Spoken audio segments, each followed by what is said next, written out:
Hi everyone, Pastor Scott here. It is time for a Tuesday devotion for the week of June 20th. And if you've been following with us, we should be in the book of Isaiah, but I thought being in the book of Isaiah on Sunday mornings for the last year and a half, we could probably skip over that and go right to the book of Jeremiah, written by the prophet Jeremiah. He was about 20 years old when he started to prophesy and prophesied for about 40 years in total. And because his message held little weight with the people, Jeremiah's prophecies reveal substantial amounts of emotional depth and sorrow over the plight of God's people or his own troubles. And you can see that in Jeremiah chapter 12, verses 1 through 4, for example.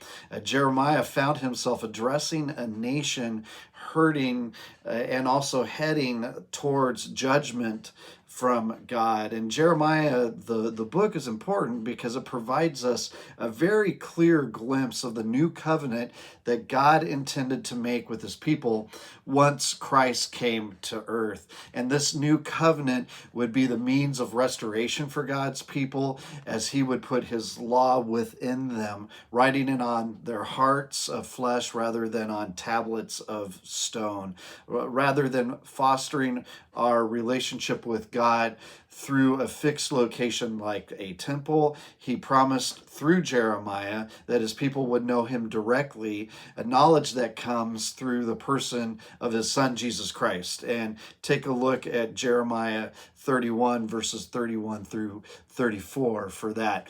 How do you apply the book of Jeremiah when you read it?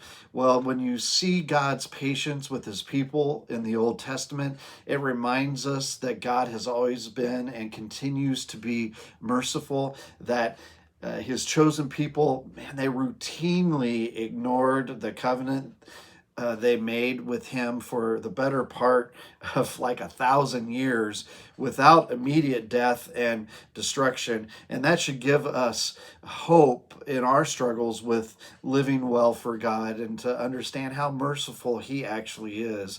Though we fail him, he is patient with us and he's working in us to bring about the best for us in our lives, and that is through Christ.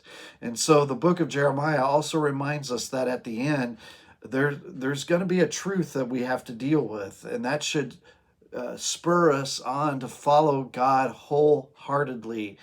Will we follow him in Christ? And it's a great book to read and to understand all of that. So I hope you have a great time reading that with me this week. And hopefully we'll see you Thursday night at our Bible study and prayer time. And also this next Sunday when we're walking through time, talent, and treasure. And this week we're talking about the talents that God has given us and how to use that for him. Okay? It's going to be a great week together. God bless.